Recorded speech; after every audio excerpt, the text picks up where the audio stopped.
नमस्कार दोस्तों, मैं हूं आपका दोस्त आपका होस्ट आर के और आप देख रहे हैं आर के ट्रेडिंग। तो दोस्तों तारीख है 9 नवंबर 2022 और दोपहर का समय 2:15 है। मेरा लाइव ट्रेड का वीडियो अपलोड हो चुका है ऑलरेडी। आपको मिल भी गया होगा, आपने देखा भी होगा। अडानी इंटरप्राइजेज पर काफ़ी पेशेंस रखने के बाद उसमें एक अच्छा प्रॉफिट बना है। तो फिलहाल बात प्रॉफिट और पेशेंस की नहीं करेंगे, हम लोग बात करेंगे कि लॉस जो होता है हम लोगों को, जो ट्रेड में दिक्कत होती है, जो प्रॉब्लम होती है, मैं यहाँ पे उसके बारे में बात करूँगा कि आखिर मेन रीज़न क्या होता है।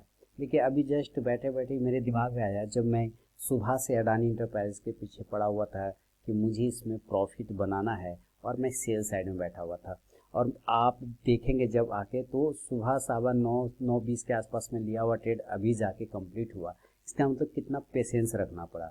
तो ये चीज़ें मेरे दिमाग में आई कि कहीं ना कहीं जो लॉस का रीज़न है मैक्सिमम लोगों का, वो है पेशेंस नहीं रख पाना। मतलब जल्दबाजी में ट्रेड कर लेना, आप ऐसे इसको कह सकते हैं कि जल्दबाजी में ट्रेड कर लेना और जल्दबाजी में एग्जिट भी कर जाना। थोड़ा सा प्रॉफिट आया एग्जिट कर गया, लॉस आए तो बैठे रहे, अदरवाइज वो एक अलग प्रॉब्लम है। लेकिन लॉस जो होता है वो जल्दबाजी का नतीजा होता है। अभी इस चीज़ को समझने में जो नए लोग हैं, जो नए मार्केट में आए और जो ऑप्शन ट्रेड करते हैं, उनको ये चीज़ शायद समझ में नहीं आए, क्योंकि ऑप्शन बहुत फास्ट मूव करता है तो लॉस या प्रॉफिट जो भी होगा वो बहुत तेज़ी से हो जाता है। लेकिन अगर आप कैश में ट्रेड करते हैं तो वो पूरा दिन आपको झुलाता है।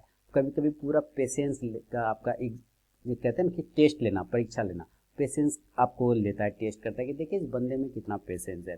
और आपका धैर्य जब खत्म हो जाएगा वहाँ से कि चलो अब लगता ही नहीं जाएगा, और जैसे आप वहाँ से एग्जिट करते हैं वो आपके डायरेक्शन में चला जाता है। कई बार ऐसा होता है और कई व्यूवर ऐसा लिख के भेजते भी है कि सर मैं जब एग्जिट कर जाता हूँ तो वो डायरेक्टली मेरे ही डायरेक्शन में जाता है जिधर मैंने सोचा हुआ होता हूँ। तो इसका मतलब है कि कहीं ना कहीं हमें पेशेंस की कमी हो जाती है, हम धैर्य नहीं रख पाते हैं। जैसे कि मैंने एक बहुत पहले एक स्ट्रैटेजी शेयर किया था आप लोगों के साथ, sell on rise buy on dip, कि अगर किसी चीज़ को आप खरीदना है तो आपको नहीं आता है टेक्निकल एनालिसिस, तो कोई दिक्कत नहीं, चार्ट रीडिंग नहीं आता है कोई दिक्कत नहीं, कैंडल एनालाइज नहीं आता, नहीं है दिक्कत। तो मैंने उसमें समझाया था कि चलो नहीं आता है तो कम से कम लाइन ड्रॉ करने तो आता है। तो आप मान लीजिए कि एक पूरे दिन का, पिछले दिन का आप एक हाई और लो भी मार्क कर लेते हैं सपोज चार्ट पर, और आपको अब ट्रेड लेना है तो दो ही चीज़ हो सकता है कि बाय करेंगे या सेल करेंगे, दो में से एक काम करेंगे। तो अब हमको ये भी नहीं पता कि हम किस प्राइस पे बाय करेंगे या सेल करेंगे, क्योंकि टेक्निकल नहीं आ रहा है तो हम लेवल भी नहीं निकाल पा रहे। एक एग्जांपल दे रहा हूँ, मान लीजिए नहीं निकाल पा रहे तो कैसे करेंगे। तो मैंने वहां पे समझाया था कि buy on dip sell on rise आप कर सकते हैं। तो जो आपने जो डेली के चार्ट का कैंडल का हाई और लो मार्क किया है, आप वहां पे एक लाइन लगा लीजिए हाई के पास में और लो के पास में। आप और अपने मन से कहिए, अपने आप में कहिए कि अगर ये स्टॉक आज उस हाई के पास पहुंचेगा तो मैं सेल करूंगा, सेल ऑन राइट। और अगर ये स्टॉक वहां नहीं पहुंच के नीचे यानी कि लो के पास पहुंचेगा तो मैं वहां बाय करूंगा, यानी कि बाय ऑन डिप करूंगा। अब ये कितना देर में जाता है, ये करना आसान है, कहीं कोई दिक्कत नहीं। दिक्कत कहाँ है कि ये कितना देर में जाता है और उस टाइम जो बिता रहा है आपको, वहां पे आप पेशेंस रख पा रहे कि नहीं रख पा रहे। क्योंकि वही सबसे बड़ा टेस्ट है कि वो जाएगा, हो सकता है ना जाए, हो सकता है ना जाए तो आपका ट्रेड नहीं बनेगा। तो जब ट्रेड नहीं बना तो नो लॉस नो प्रॉफिट। लेकिन अगर जाएगा तो कितना देर में जाएगा, आधे घंटे में चला जाएगा, 1 घंटे में चला जाएगा, 2 घंटा लगाएगा। अगर नीचे वाला लेवल पे जाएगा तो कितना देर में जाएगा, 3 घंटा लगा देगा कि 2 घंटा लगा देगा, नहीं जानते। लेकिन आपको ट्रेड तभी लेना है जब उस जगह पे पहुंच जाए, या तो सेल ऑन राइज या बाय ऑन डिप, यानी या सेल वाले लेवल पे और या बाय वाले लेवल पे। अब ये जो जाने और आने का क्रम है स्टॉक का, ये आपको फ्रस्ट्रेट कर देता है। यहीं पे मैक्सिमम 95% ट्रेडर मार खा जाते हैं, क्योंकि वो पेशेंस नहीं रख पाता है। उसको लगता है अरे यार इसके जगह अगर मैं कोई दूसरा लेके बैठा रहता तो अभी तक चला गया रहता, क्योंकि देखो दूसरा तो जा ही रहा है, मेरा वाला ही जा नहीं रहा है। लेकिन यकीन करिए सिर्फ आप नहीं हैं उस स्टॉक में, बल्कि और भी लोग तो होंगे जो सोच के बैठे होंगे, एंट्री के लिए बैठे होंगे किसी प्राइस पर। तो जब आपको ट्रेड नहीं बन रहा, आप अपने रूल के हिसाब से बैठे हैं, तो कोई लॉस भी तो नहीं हुआ आपको। जब लॉस नहीं हुआ तो क्यों घबराना। तो यहाँ पे आपका पेशेंस, आपका धैर्य ही सबसे बड़ा आपका चाबी है सफलता का। अगर आप धैर्य रखते तो आप एंड ऑफ डे देखेंगे कि स्टॉक गया जैसे आप सोचे थे, नीचे आया उस लेवल पर, फिर वहां से बाउंस हो गया, ऊपर गया उस लेवल पे, वहां से सेल हो गया, हो सकता है वो स्टॉप लॉस काट के ऊपर निकल जाए, तो स्टॉप लॉस तो अपना रिस्क मैनेजमेंट वो एक दूसरा पार्ट है। लेकिन जो आपको एंट्री और एग्जिट की बात है उसके लिए तो आपको पेशेंस रखना पड़ेगा।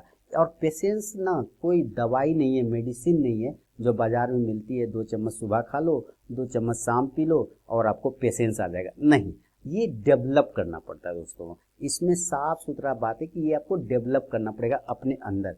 और कैसे डेवलप करेंगे? ध्यान से, योग से, है ना, और क्या कहते हैं उसको, प्रैक्टिस से, डिसिप्लिन से। इससे आप डेवलप कर सकते हैं पेशेंस को। आप देखते होंगे कहानी भी सुना होगा कि सब्र का फल मीठा होता है। ये बना ही इसीलिए, ये कहावत, ये मुहावरा बना ही इसीलिए है कि सब्र का फल मीठा होता है। आप सब्र रखेंगे ना, धैर्य रखेंगे, क्योंकि मार्केट को एक दिन में खत्म तो नहीं होने वाला है, मार्केट कंटिन्यू चलने वाली चीजें हैं, है ना। जब वो कंटिन्यू चलेगा तो कहीं ना कहीं आपको पेशेंस रखना पड़ेगा। तो यहाँ पे आपको ये धैर्य रखना पड़ेगा। क्लियर है? अब आप जब धैर्य रखते हैं आपको फल तो मिलेगा। देखिए, लेकिन धैर्य रखने का भी अपना एक तरीका है। धैर्य रखने का सारे लोग नहीं। अब जैसे कि आप बैटिंग करते हैं या आपने मैच देखा होगा, तो राहुल द्रविड़ को भी बैटिंग करते हुए जरूर देखा होगा।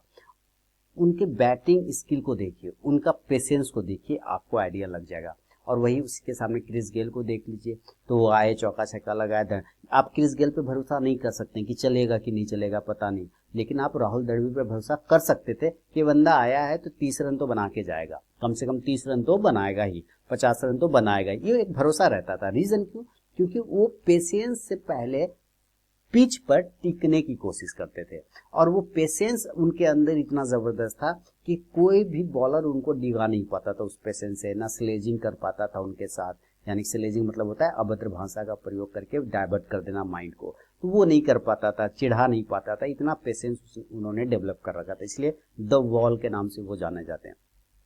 माइकल बेवन एक थे ऑस्ट्रेलिया के भूतपूर्व क्रिकेटर, उनका भी अगर आप हिस्ट्री देखेंगे, जीवनी देखेंगे, तो आपको पेशेंस सीखने को काफ़ी मिलेगा। मारवाना टापट्टू श्रीलंका वाले, उनको भी देखेंगे, चाहे आप अरविंद डिसिल्वा को देख लें, तो ये सारे खिलाड़ियों ने अपना पेशेंस डेवलप किया था, जिसका नतीजा उनके सक्सेस में उनको दिखता था, सफलता में दिखता था, उनके रन बनाने के तरीकों में दिख जाता था। तो आप भी यहाँ प्रॉफिट बनाएंगे, हमारा रन यहाँ क्या है? प्रॉफिट है, पैसा है, इनकम है। तो अगर आप पेशेंस रख के, अब देखिए कि हो सकता है कि स्टॉक आपको आपके दोनों मिडिल पॉइंट के बीच में घूमे, यानी कि टॉप जहाँ पे अपने सेल ऑन राइज रखा है और नीचे बाय ऑन डिप रखा है, स्टॉक आपको बीच में घुमा, कहीं नहीं जाए और स्टॉक वहीं पे घुमाता रहे आपको, तो हो सकता है पूरा दिन आपको ट्रेड नहीं मिलेगा, पूरा दिन आपको ट्रेड नहीं मिलेगा, आपका पूरा दिन बर्बाद हो जाएगा।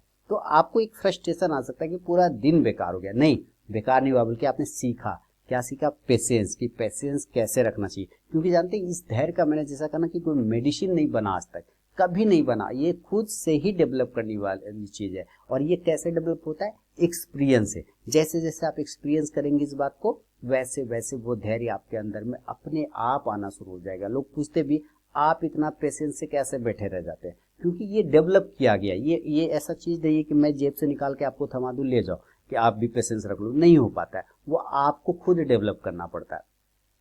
यही चीज जो होती है, लोग 95% नहीं कर पाते इस चीज को, पेशेंस को डेवलप नहीं कर पाते, और वो जल्दबाजी में एग्जिट कर जाते हैं। जल्दबाजी का नतीजा और भी क्या होता है कि जैसे प्रॉफिट होना स्टार्ट हुआ तो लोग एग्जिट कर गए, और लॉस होना रहता है तो बैठे रहते हैं। एक्चुअली लॉस में बैठना कोई पेशेंस नहीं है, बल्कि वो मजबूरी है ना। लॉस में बैठना पेशेंस का परिचायक नहीं है, धैर्य का परिचायक नहीं, बल्कि वो तो मजबूरी का परिचायक है कि लॉस है इसलिए आप बैठे हुए। अगर लॉस नहीं रहता तो आप भाग जाते, प्रॉफिट में रहते तो भाग जाते। तो मेरा एक हमेशा मानना रहा है कि प्रॉफिट में बैठना, प्रॉफिट में, लॉस में बैठना कोई बहादुरी नहीं है, लॉस में बैठना कोई बड़ी बात नहीं है। आप असली ट्रेडर तब हैं जब आप प्रॉफिट में बैठ के दिखाते हैं। अगर आप प्रॉफिट में बैठ के दिखाना स्टार्ट करते हैं, अगर आप प्रॉफिट में बैठ के राइड करना स्टार्ट करते हैं, तब मान के चलते हैं कि हाँ ये असली ट्रेडर है। क्योंकि जैसे ही प्रॉफिट आना स्टार्ट होगा खिलाड़ी भाग जाता है, तो वो क्या है, स्काल्पिंग हो जाता है। हाँ,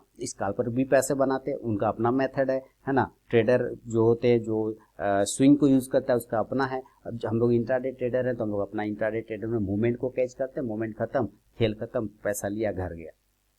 तो ये सारी चीजें आप तभी कर पाएंगे ना जब आप पेशेंस को डेवलप कर पाएंगे। पेशेंस डेवलप करने का बहुत तरीका है, जैसे मैंने पहले भी कहा, ध्यान कर सकते हैं आप सुबह, 10 मिनट 15 मिनट अपने लिए निकालिए, आंख बंद करिए और एकदम अपने माइंड को फ्री छोड़िए। शुरू शुरू में दिक्कत करेगा, वो करने नहीं देगा, अंदर में बहुत सारे विचार चलते रहते हैं। दिमाग कब शांत होता है? सिर्फ और सिर्फ मौत के समय में, जब आदमी मर जाता है ना, तब दिमाग शांत होता है। अदरवाइज नींद में भी दिमाग शांत नहीं होता, वो चलता रहता है, वो सपना देखता रहता है, काम करता रहता है। सिर्फ मृत्यु के वक्त ही दिमाग शांत होता है। अब सोचिए, जो चीज मृत्यु के वक्त ही सिर्फ शांत होता है, उसको आपको मैं कहता हूँ जिंदा रहते हुए कंट्रोल करना है, तो मुश्किल तो होगा, दिक्कत तो होगा, प्रॉब्लम करेगा। ये काम विवेकानंद जी ने किया था, स्वामी बन गए। ये काम गौतम बुद्ध ने किया था, भगवान बन गए। ये काम महात्मा गांधी ने किया था, बापू बन गए। तो ये सारी चीजें आप भी डेवलप कर सकते हैं और एक अच्छे ट्रेडर बन सकते हैं, लेकिन आपको थोड़ा टाइम लगेगा, पेशेंस रखना पड़ेगा। और सबसे बड़ी बात ना कि सॉरी बोलना आना चाहिए।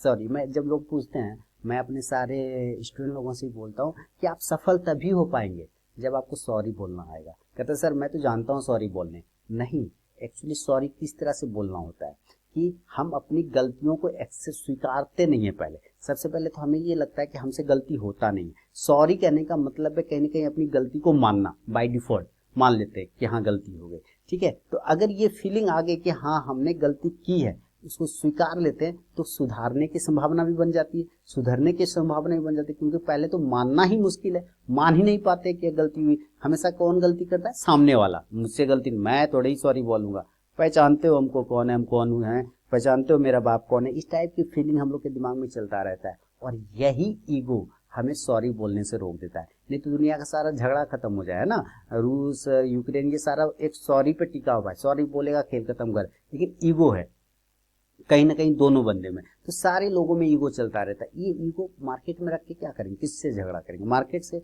लॉस होगा। तो सॉरी बोलिए, अपने आप से भी बोलिए, सामने वाले से बोलिए, सामाजिक ये सोशल लाइफ में भी सॉरी बोलिए। क्योंकि जब आप सोशल लाइफ में सॉरी बोलना स्टार्ट करते हैं ना, तो वही आदत आपके अंदर बन जाती है, और वो फिर आप सिस्टम पर बैठते हैं। और जब आप सिस्टम पर बैठते हैं तो फिर आप ट्रेड करना स्टार्ट करते हैं, तो वो मेंटलिटी भी यहाँ पे शो हो जाता है। इसलिए आपको नम्र बनना पड़ता है, विनम्र बनना पड़ता है, और शांत रहना पड़ता है। ये सारी चीजें एक प्रैक्टिस, एक अभ्यास के बाद आप कर सकते हैं। थोड़ा टाइम लगेगा, करिए जरूर। और अगर आप करते हैं तो मुझे कमेंट सेक्शन में जरूर लिख के बताएं दोस्तों कि आपने क्या सुधार किया, नहीं सुधार किया। अगर वीडियो से कोई हेल्प मिलता है तो वो भी मुझे कमेंट सेक्शन में जरूर लिखिए। बाकी आप आरके ट्रेडिंग मोबाइल ऐप को डाउनलोड कर सकते हैं। लेटेस्ट वीडियो के लिए आप टेलीग्राम चैनल को ज्वाइन कर सकते हैं, और प्रीमियम स्विंग ट्रेडिंग ग्रुप में ऐड होने के लिए मेरे लिंक के थ्रू अकाउंट ओपन करा सकते हैं। सैमको, फायर, सेलास, ब्लू एंजल, मंजरूदा, एस्प्रेसो या सैमको, किसी एक में फिर मैं आपको अपने प्रीमियम स्विंग ट्रेडिंग ग्रुप में ऐड करूंगा। चलिए मिलूंगा नेक्स्ट वीडियो में। आप डेवलप करिए अपने अंदर के डिसिप्लिन को, पेशेंस को। तब तक के लिए बहुत बहुत धन्यवाद।